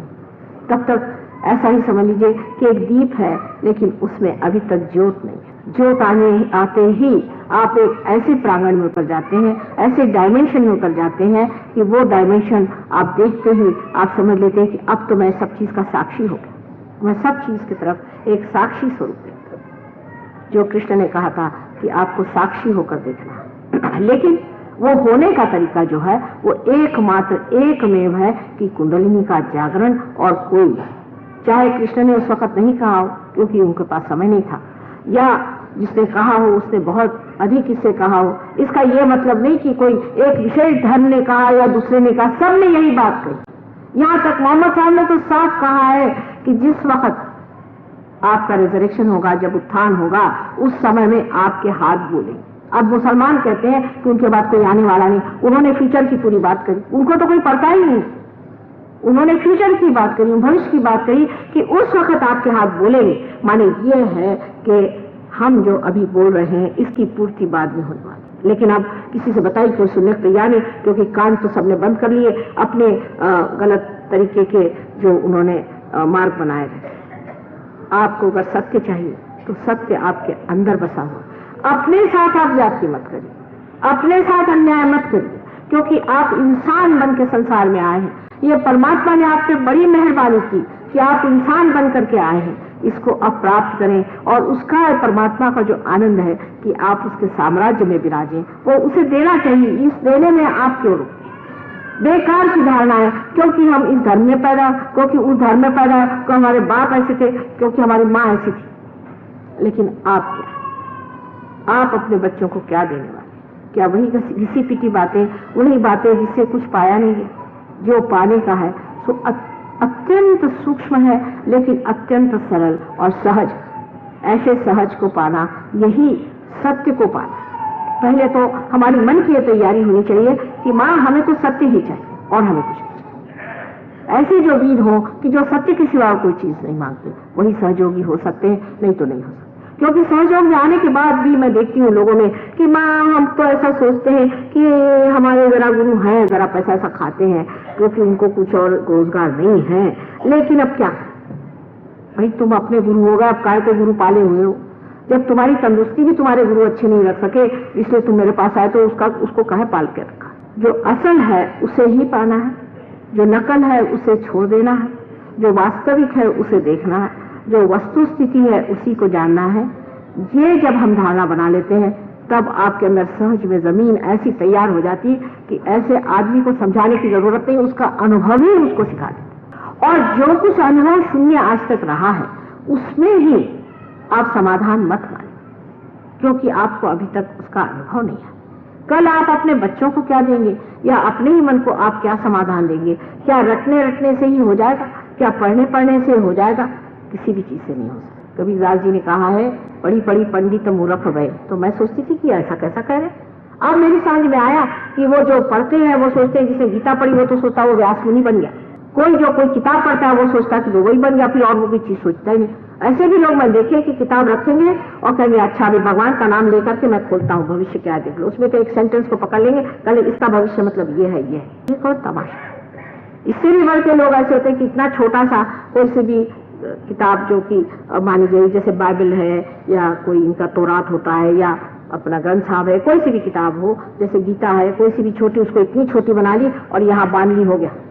इस तरह के भ्रम में रहने से परमात्मा नहीं मिलने वाले, और वो कितने सहज सरल आपके अंदर मिल सकते। उसके लिए आपको कुछ करना ही नहीं, वो आपके अंदर ही है। आपको पढ़ना लिखना भी नहीं, कुछ जानना भी नहीं, उसको सिर्फ पाना मात्र है। और पाना जो है वो बुद्धि से नहीं पाया जाएगा, आपके नसों में, आपके सेंट्रल नर्वस सिस्टम में पाया जाएगा, आपके उत्क्रांति में। आप वो इंसान होंगे जिसे आप कह सकते हैं कि महान मानव, जिसे कि आज हम कहते हैं यही आपका भविष्य है कि आप महान मानव। फिर इस देश में, ये देश इसकी जितनी पूजा की जाए न कम। यहाँ संत साधुओं के अनेक चमत्कार, हजारों चमत्कार हो चुके हैं और इन्होंने अपना खून सींच करके इस देश को बनाया है। इस देश में जो पुण्य है वो आपको किसी भी देश में नहीं मिल सकता। और इस देश में रहने वाले लोग महान पुण्यवान होंगे, पूर्वजन का सुकृत होगा तभी यहाँ पैदा होंगे। और इस देश में रह करके भी इस समय अगर आपने अपने आत्मा को नहीं पाया तो मैं कहूंगी कि आपसे दुर्भाग्य कोई, क्योंकि समय ऐसा है, विशेष समय है। इस समय सत्य को पाना बहुत आसान है और इसे पा लिया जाए। पाने के बाद उस पर दृढ़ हो जाना चाहिए और बढ़ना चाहिए। इसमें बुद्धि के खेल से नहीं होगा कि मैंने ऐसा कहा तो ऐसा क्यों कहा और फिर फलाने ने ऐसा नहीं कहा, इससे नहीं होने वाला। जो चीज है वही है। हम आपसे ये बात नहीं बता सकते जो चीज नहीं है हम क्या करें। हम तो आपसे झूठ नहीं बोल सकते, जो सत्य है वही आपको बताएंगे, क्योंकि हम तो आपकी माँ है, आपसे हम झूठ नहीं बोल सकते। और जो हम बोल रहे हैं वो सत्य है या नहीं, ये आप खुद उसका परिचय, जिद न करें, उसका परिचय, और परिचय लेने के बाद उसे आत्मसात करें। क्योंकि आखिर बात क्या है? बात यही है कि माँ है वो किसी के लिए क्यों करती है, वो अपने बच्चे से प्यार क्यों करती है। उससे अगर कोई पूछा जाए तो वो कहेगी कि ये तो अजीब सवाल था, मैंने कभी सोचा ही नहीं कि मैं क्यों प्यार करती हूँ अपने बच्चों से। उसका कोई पर्पज ही नहीं, वो तो कोई मतलब ही नहीं होता, लेकिन करते। और इस वजह से आप लोग इस पे अब बुद्धि से वाद न करें, सिर्फ अपने कुंडलिनी के जागरण की व्यवस्था रखें, अपने कुंडलिनी का जागरण कर ले, जिससे आपका ब्रह्मरंध्र छिद्र हो जाए और आप ब्रह्म को जानें। सबसे पहले उस निराकार ब्रह्म को आप जान लें और फिर आगे की बात करें। परमात्मा की बात अभी न करें, अभी भी यही समझिए कि बुद्ध की बात ठीक है कि पहले आत्मा का साक्षात्कार हो जाए, ब्रह्म शक्ति को हम पालें, उसके बाद आगे की बात करें। उससे पहले की बात करने में और उसके आगे की बात करने में भी बहुत परेशानी हो जाती है, क्योंकि दिमाग सबके अलग अलग बैठे हुए, इनका एक विचार है, उनका एक विचार है, उनका एक विचार है, उनका एक विचार है, मैंने ये किताब पढ़ी, मैंने वो किताब पढ़ी, मैं वहां गया था, वहां ये था, वहां वो था। लेकिन सत्य क्या है उसे जानने के लिए कुंडलिनी के जागरण के बगैर, उसके प्रकाश के बगैर आप नहीं जान सकते। इसके अलावा भी जो चीजें आप जानते नहीं, जो चीजें महसूस नहीं, जो चीजें हमारे लिए अज्ञात है, वो सब परमात्मा भी नहीं। बहुत सी चीजें जो अज्ञात है वो परमात्मा नहीं, ये जानना चाहिए। इसके बारे में मैं आपको कल बताऊंगी कि ऐसी बहुत सी चीजें हैं जो हमसे बिल्कुल अज्ञात है और कभी कभी उसकी झलक दिखाई देती, पर उसका परमात्मा से कोई संबंध नहीं। इसके बारे में मैं आपको कल बताऊंगी। आज महालक्ष्मी का तत्व आप में जागृत हो गया है, तो कृपया आप अपना आत्म साक्षात्कार प्राप्त करके और फिर उस पर कल मैं आपको पूरी तरह से बताऊंगी कि अपने अंदर और बहुत सी ऐसी चीजें हैं जिससे हम अज्ञात हैं, वो क्या चीजें हैं और उससे कैसे बचना चाहिए। परमात्मा आप सबको सुबुद्धि दे। अभी सोचते हैं कि माँ हमने तो कभी भगवान के बारे में सोचा नहीं, हम तो बड़े मटेरियलिस्ट हैं, हमें कैसे कुंडलिनी जागरण हो जाएगा। और बहुत से लोग कहते हैं कि हमने तो परमात्मा में कभी विश्वास भी नहीं किया, क्या हमारा कुंडलिनी जागरण हो सकता है? सबका हो सकता है। आप अगर इंसान हैं तो आपका जागरण हो सकता है। इन बाह्य की चीज़ों से कोई फर्क नहीं पड़ता। अगर आप इंसान हैं तो आप इसे पा सकते हैं। और इतना ही नहीं कि जब जागरण हो जाएगा तब आप स्वयं जानिएगा कि आपकी तंदुरुस्ती, आपके मन की स्थिति कितनी संतुलित और सुखदायी है। उसके अलावा अनेक इसके लाभ हैं। सबसे बड़ा तो लाभ यह है कि आप अपने ही गुरु हो जाते हैं। सही क्या गलत क्या सब कुछ आप इस चैतन्य की लहरियों से जान सकते हैं, जो आपके हाथ से ठंडी ठंडी बहती है। ये जो शक्ति सारे दूर विराजमान है, जिससे सारे जीवंत कार्य होते हैं, वो शक्ति को प्राप्त करना। आप अगर डॉक्टर हैं, आप अगर आर्किटेक्ट हैं, अगर आप इंजीनियर हैं और कुछ भी हो, ये साइंस उस परमात्मा के साइंस के आगे एकदम फीका है। जिस साइंस ने इस मनुष्य को बनाया वो कितना ऊंचा साइंस है, और उस साइंस की गतिविधियां समझना कितना मुश्किल है। इसलिए बेहतर है कि इस बड़े सागर में हमारा बूंद मिल जाए और हम ही सागर हो जाए। इससे उस सागर की सारी शक्तियां हमारे अंदर से प्रभावित हों और प्रकाशित हों। ये ज्यादा आसान है कि इस बूंद को उस सागर में मिला देना चाहिए। आपसे एक दो चीजों के लिए कहना है कि कृपया अपने जूते आप उतार लें, चप्पल उतार लें, जो भी है पैर में, क्योंकि ये पृथ्वी माँ का बड़ा हमें आधार है, इसका आधार लेना। और नम्रतापूर्वक बैठे कि अभी तक हमने पाया नहीं और माँ कहती है कि हमारे अंदर है और हम पा सकते हैं, तो नम्रतापूर्वक हम इसे पाएं। अपने जो धारणाएं, विचार, कंडीशनिंग जो भी है, और उसे आप इस वक्त अलग हटा दीजिए। इस वक्त बिल्कुल स्वच्छ होकर के बैठे, क्योंकि यही असल चीज है। सारे धर्म का सार है अपने को पाना, और उसे पाना चाहिए जो उसका तत्व है। अब दूसरी बात है कि अगर चश्मे वगैरह हो उन्हें उतार लीजिए, क्योंकि इसका असर आंखों पे भी बड़ा अच्छा होता है। दोनों पैर जमीन पर अलग अलग रखिएगा, क्योंकि दोनों नाड़ियां अलग अलग चलती हैं, इसलिए दोनों पैर अलग अलग। अब इसके अलावा अब दूसरी बात है कि ये जो लेफ्ट हैंड है, ये लेफ्ट हैंड, इसे हम कहते हैं कि ये हमारी इच्छा शक्ति, और राइट है ये क्रिया शक्ति। जैसा कि आपने देखा है कि ईड़ा नाड़ी और पिंगला नाड़ी, अभी तो मैं पिंगला पे ही बोल रही हूँ, कल ईड़ा पे बताऊंगी आपको। तो पिंगला नाड़ी जो है इस राइट हैंड से दिखाई देती है, और ईड़ा नाड़ी इससे, और सुषुम्ना नाड़ी से कुंडलिनी का पथ है। अब आपको सिर्फ दोनों हाथ मेरे और इस तरह से करना चाहिए, और बहुत आराम से बैठिए। जैसे कोई चीज आपको तंग हो, या कुछ गले में तंग चीज हो, या कुछ पेट पे तंग हो, तो उसे आप जरा ढीला कर लें, जिससे कोई इत्मीनान रहे, बाद में कोई ऐसा न लगे कि कुछ अड़चन सी है या कुछ उलझन हो। इसलिए अपने को इसी तरह से व्यवस्थित रूप से आराम से बैठे। अब दोनों हाथ मेरी ओर इस तरह करें। हम लोगों को ये क्रिया की शक्ति को इस्तेमाल करना है, और इससे हम सिर्फ इस तरह से हाथ रखने से अपनी इच्छा प्रदर्शित करते हैं कि हमें आत्म साक्षात्कार चाहिए। ये हम अपनी इच्छा प्रदर्शित कर रहे हैं। अब आप जान लीजिए कि ये जो राइट हैंड है, इसे सबसे पहले हम हृदय पे रखते हैं, क्योंकि यहाँ आत्मा का वास है।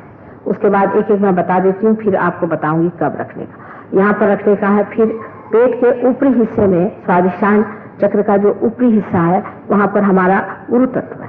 इसे हमें जागरूक करना चाहिए, क्योंकि हमारा गुरु तत्व जो है वो बांधा गया है इन गुरुओं की तपस्या से, तो उसको हमारे अंदर हमें जागरूक करना है।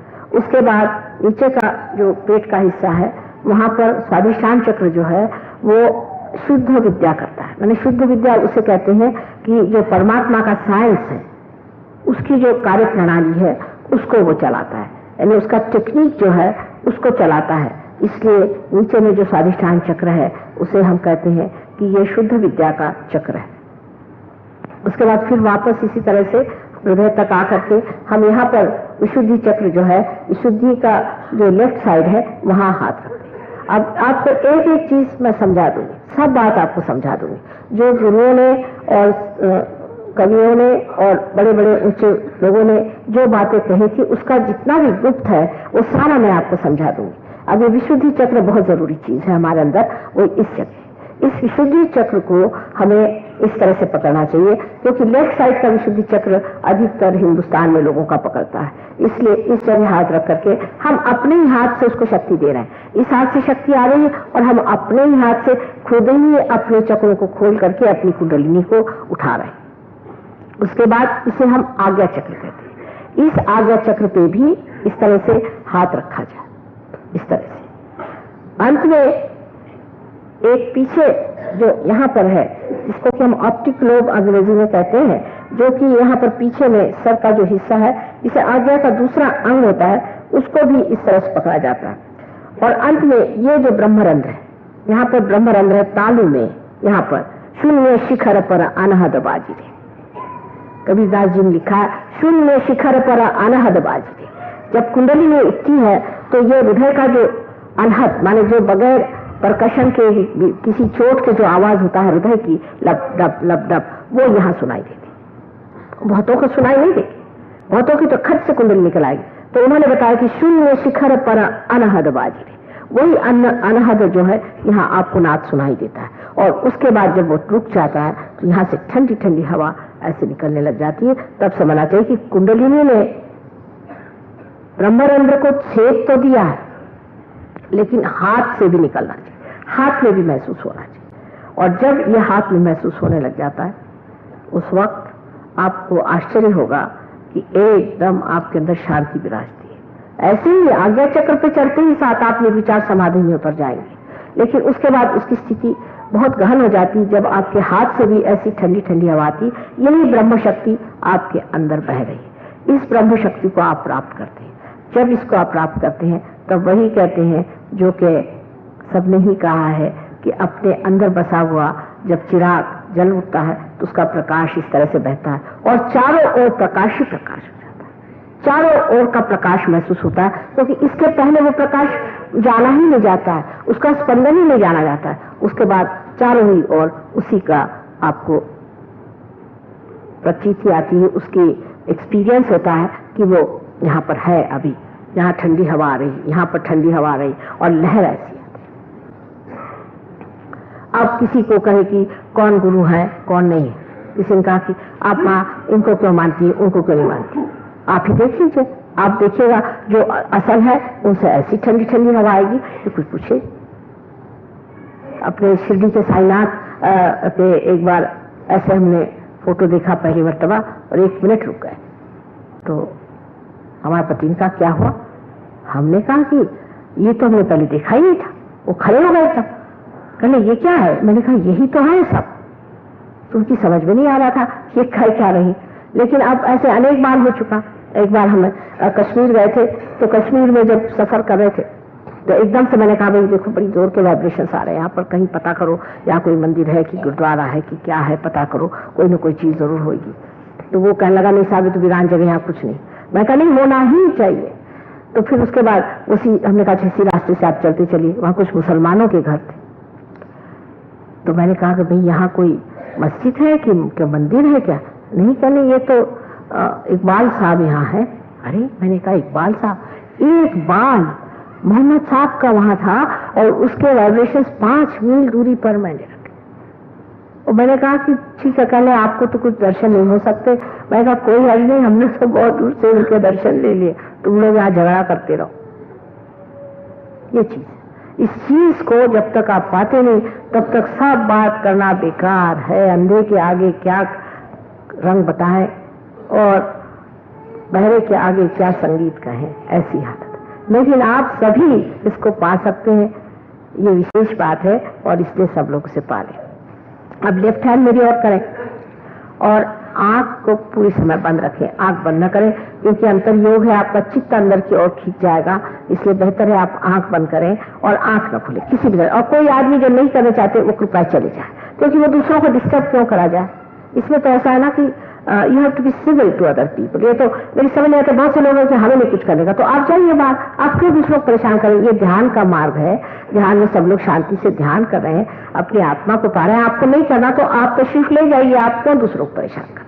इसलिए जिद नहीं करना है, जिसको नहीं करना है वो चले जाए, और जिसको बैठना है और परमात्मा को पाना है वो आराम से, मैं 2-3 बातें कहूँगी उसको सुने। अब बच्चों को जरा सा अलग रख लीजिए, क्योंकि कभी कभी लोग अभी तक पार नहीं ना तो जल्दी डिस्टर्ब हो जाते हैं। बच्चों को अपने पास ले लीजिए, हाँ, और छोटी छोटी चीजों से डिस्टर्ब नहीं होना चाहिए। अब कोई बच्चा रोया, कुछ हुआ, थोड़ी देर चित्त अपनी ओर रखिए तो ये चीज बहुत आसानी से हो सकती है। अगर बच्चा रो रहा है तो उसे ले जाइए, क्योंकि लोग पार नहीं है तो अभी जरा जल्दी डिस्टर्ब हो जाते हैं। लेफ्ट हैंड हमारी ओर करें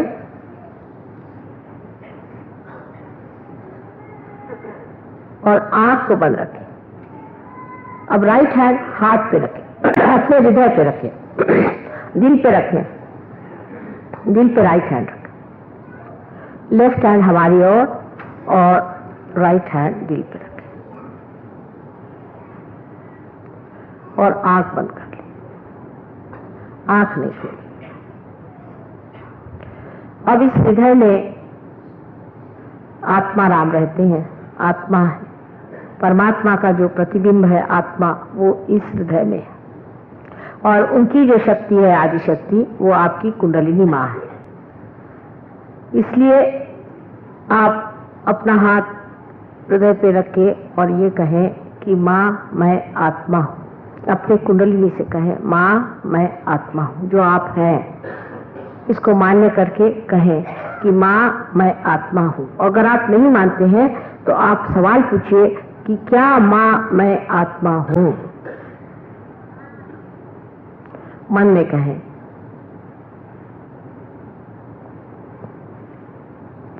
अपने प्रति कोई तरह का विद्वेष या अपने प्रति कोई ऐसी भावना कि जिससे कि मैं ये पापी हूँ, मैंने ये पाप किए, मैंने गलत किया, ये सब भूल जाइए। ये आप एक मंदिर है परमात्मा, उसमें सिर्फ दीप जलाना है, तो अपने प्रति कोई भी घृणा की दृष्टि या कोई गलत चीज रखना नहीं चाहिए। इस वक्त कृपया इस समय आप अपने को पूरी तरह से माफ कर दें। अब इस मंत्र से आपका हृदय में अगर कोई तकलीफ हो तो वो ठीक हो सकती है। अब आप कहिए आप कि क्या माँ मैं आत्मा हूँ।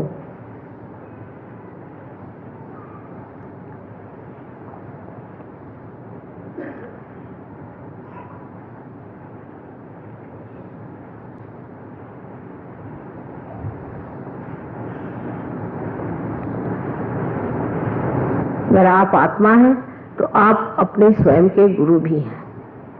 इसलिए दूसरा सवाल होना चाहिए कि अपने गुरु तत्व को जागृत करने के लिए कि माँ क्या मैं स्वयं का गुरु हूँ। इस राइट हैंड को आप पेट के ऊपरी हिस्से में रखें और कहें कि क्या माँ मैं स्वयं का गुरु हूँ। अगर आत्मा है तो आप अपने गुरु हैं, और ये गुरु तत्व आपका जितने सत्पुरुष हो गए उन्होंने बनाया हुआ है, उसे सिर्फ जागृत करना है। इसलिए आप पूछिए कि माँ क्या मैं स्वयं का गुरु हूँ।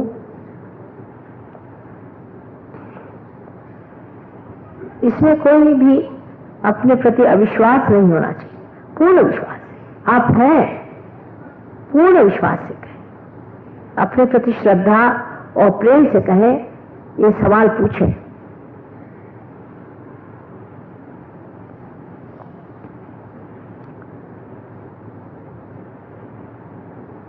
गुरु तत्व के खराब होने से भी बहुत सारी बीमारियां हो जाती हैं, तकलीफें हो जाती हैं, नानाविध तकलीफें होती हैं, जिसका मैं वर्णन ही नहीं कर सकती। इसलिए अपना गुरु तत्व जागृत करना चाहिए।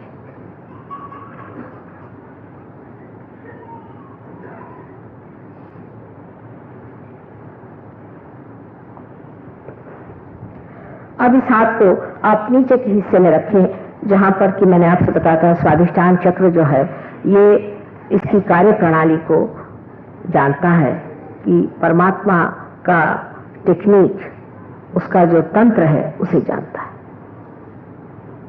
उसका जो टेक्निक है उसे जानता है। इस चक्र पे आप अपना राइट हैंड रखें जो कि पेट के नीचे के हिस्से में लेफ्ट हैंड साइड पर है, थोड़ा दबाएं। इस तरह आप शुरुआत में ये बात जान गए, पहले भी मैंने कहा था कि आप अपने स्वतंत्र हैं, मैं आप पे जबरदस्ती नहीं कर सकती, ये तो मांगने की चीज है, और आपने अगर कहा तभी मैं ये कार्य कर सकती हूँ कि आपको आत्म साक्षात्कार चाहिए। आप अंदर अपने अंदर कहें कि माँ मुझे आत्म साक्षात्कार चाहिए। कुंडलिनी सुनना चाहती है आपसे, आपका मन का विचार सुनना चाहती। क्या आप चाहते हैं तो कृपया अपनी माँ से कहें कि माँ मुझे आत्म साक्षात्कार चाहिए। ये 6 मर्तबा कहिएगा, क्योंकि ये चक्र में 6 पंखुड़ियां हैं स्वादिष्ठान में।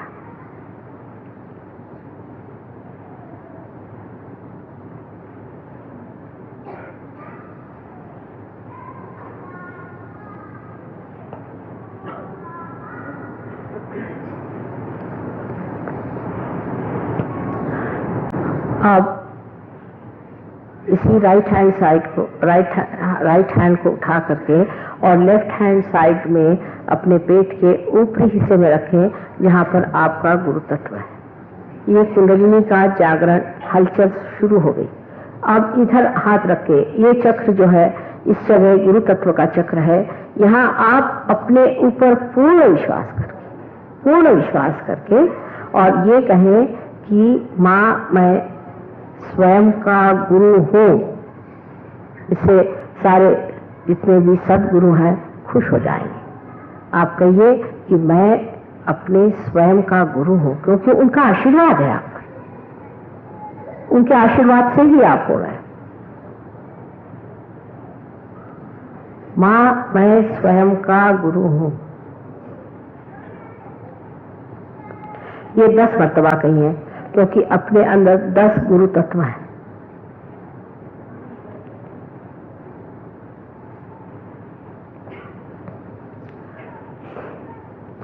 उन्होंने जो मेहनत की है उसकी फलश्रुति, उसका फ्रूट अब आपको मिलने वाला है।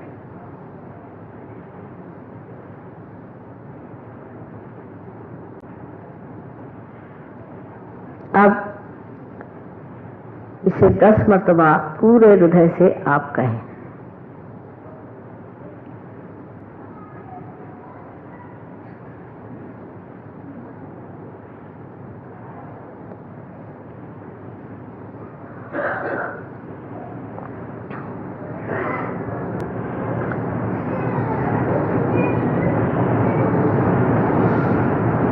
अब इस राइट हैंड को आप हृदय पे फिर उठाएं, हृदय पे उठा रहे हैं। अब कुंडली ऊपर चढ़ती जा रही।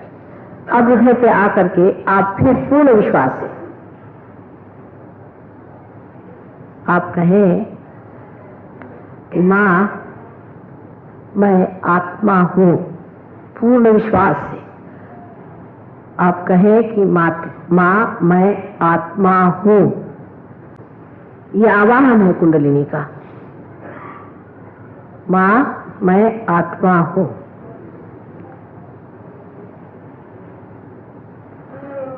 कोई घबराने की चीज नहीं।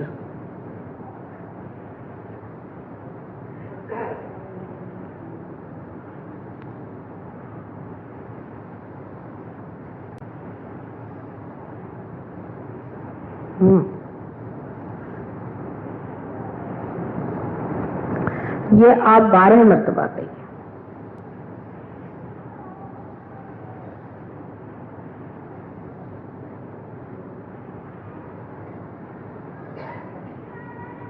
माँ मैं आत्मा हूँ।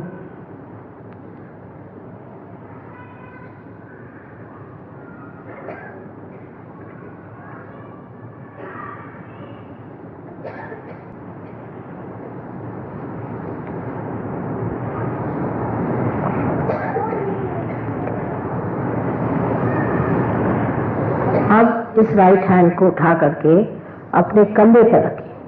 कंधे पर, जहाँ पर कि हमारा कंधा और हमारी गर्दन मिलती है, उस कोण पर रखिए और जोर से दबाइए। ये चक्र भी बहुत जोरों में पकड़ता है। इसकी वजह यह है कि हमें रात दिन बताया जाता है तुमने ये पाप किया, ये गलती की, ये झूठ है, ऐसा है वैसा है। रात दिन आदमी सोचता है न जाने मैं क्या क्या गलती करता हूँ। अपने देश में खास करके कि बहुत बड़े बड़े आदर्श बना दिए और लोगों को नीचे गिराने के लिए, उनको धमकाने के लिए, डराने के लिए ऐसी ऐसी बातें बताते हैं जिससे इंसान अपने को बड़ा गया बीता समझता है। यह बात सही नहीं। परमात्मा जो है वो प्रेम के सागर है, कृपा के सागर है, पर सबसे अधिक क्षमा के सागर है। इस बात को आप मान लीजिए। और इतनी क्षमा उनके पास है कि आप ऐसी कोई गलती कर ही नहीं सकते जिसे वो नहीं धो सकते।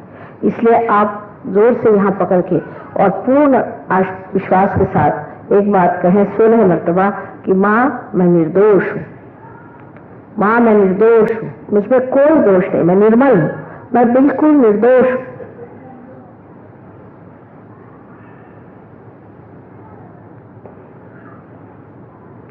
ये धारणा ही गलत है कि हम ये गलती करते हैं इसलिए ये पाप करें, इसलिए ये करना चाहिए, उसलिए दूसरा कुछ पश्चाताप करना चाहिए। धारणा गलत है, कुछ भी करने की बात नहीं।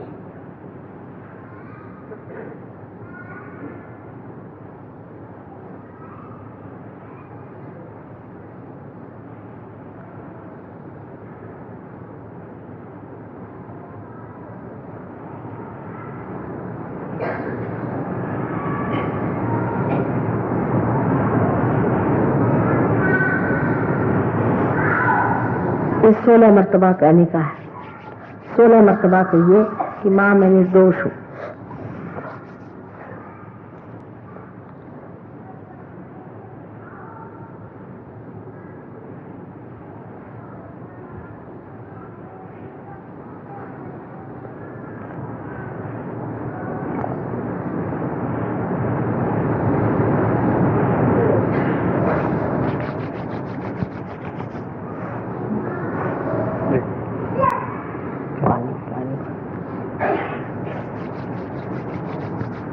जोर की पकड़ आ रही, विशुद्धि बढ़ेगी।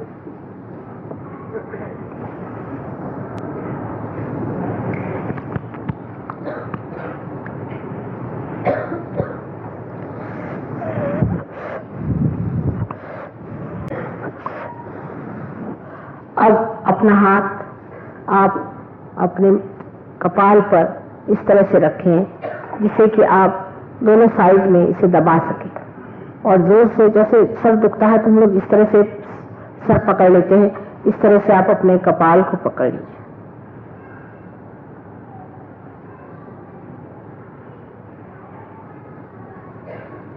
यहाँ पर आपको कहना होगा कि माँ मैंने सबको क्षमा कर दिया।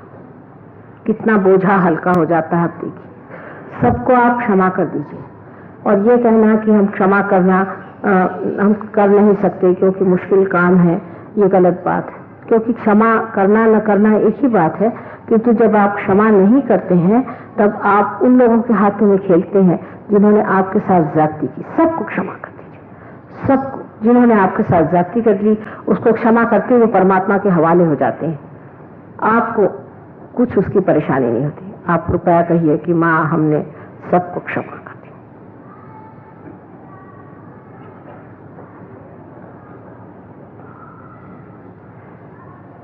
पूर्ण हृदय से कहें, क्षमा कर दें, क्योंकि आप कर भी कह सकते हैं। क्षमा न करने से सिर्फ वैमनस्य और गुस्सा अपने अंदर भरता रहेगा, इससे तो सारी तबीयत ही खराब जाएगी। इससे अच्छा ये परमात्मा को छोड़ दें, हमने सबको क्षमा कर दिया, अब तुम्हें जो करना है करो। एकदम हल्की तबीयत हो जाएगी, कोई बोझा नहीं सकते। उसके बाद आप अपना राइट हैंड जो है उसे सर के पीछे के हिस्से में रखें। अब इस तरह जरूर आप कह सकते हैं एक बार, पर किसी तरह का दोष अपने पर न लेते हुए, किसी तरह की उलझन न लेते हुए सीधे तरीके से ये कहना चाहिए कि भगवान अगर हमने आपके खिलाफ कोई गलती की हो तो हमें क्षमा कर। हे गुरु, हमने आपके खिलाफ कोई गलती करी हो अनजाने में तो क्षमा कर। हमने अगर कोई उनकी शान में गलत किया हो तो क्षमा हो जाए। बस इतना कहिए। वो गलतियां गिनने की जरूरत नहीं, कोई अपने ऊपर दोषारोपण करने की जरूरत नहीं कि हमने ये गलत किया वो गलत किया। सिर्फ ये कहना मात्र कि अगर हो गई हो कोई गलती तो तुम क्षमा कर दो।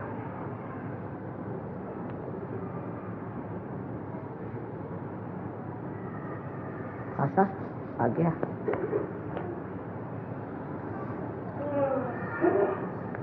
अब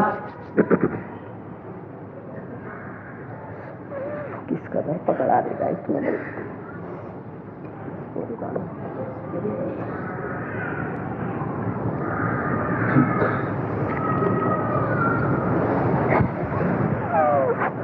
अब आप अपना हाथ अपने ब्रह्मरंध्र पे, मैंने जिसे कॉन्टिनेंट बोन एरिया कहते हैं, जिसे हम लोग तालू कहते हैं, उस पर अपना जो तलवा है उसे रखें।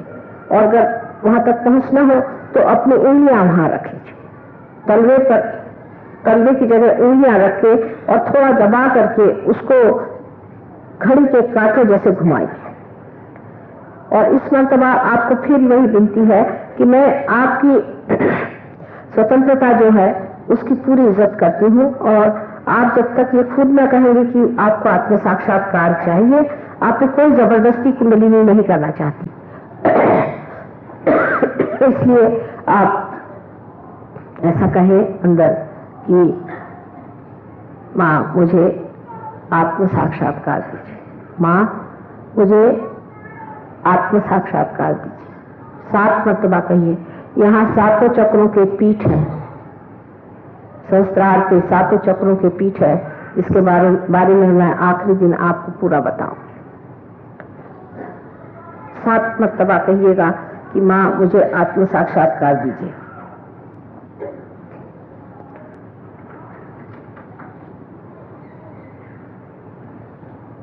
हो गया? आ रहे लग की शुद्धि और आ गया। ऐसे घुमाइए। हाँ, हो गया।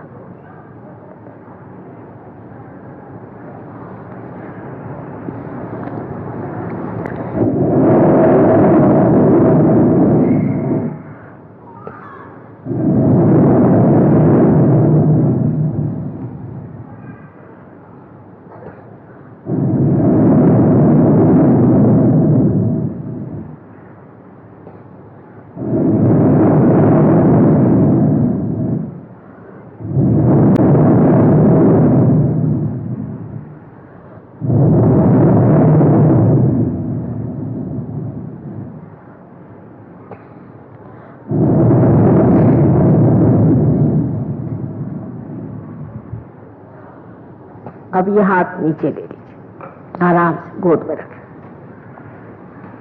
धीरे धीरे आंखें खोलिए। मेरी ओर आप बगैर विचार किए हुए देख सकते हैं। आप निर्विचार में, कोई विचार नहीं, अंदर एकदम शांति विराज रही। इसी शांति को पहले पाना चाहिए, तभी आप जागतिक शांति को प्रस्थापित कर सकते हैं। अब अपना लेफ्ट हैंड सर की ओर यहाँ पर रख के देखिए कि ठंडक आ रही है। थोड़ा आधार से ऊपर उठाना। यहाँ पर देखिए कि सर में से कुछ ठंडक सी आ रही है या नहीं। सूक्ष्म है, ये सूक्ष्म संवेदना है, और हम जड़ से सूक्ष्म की ओर आए हैं तो जरा सा समय लगता है। देखिएगा, आ रही है ठंडी हवा।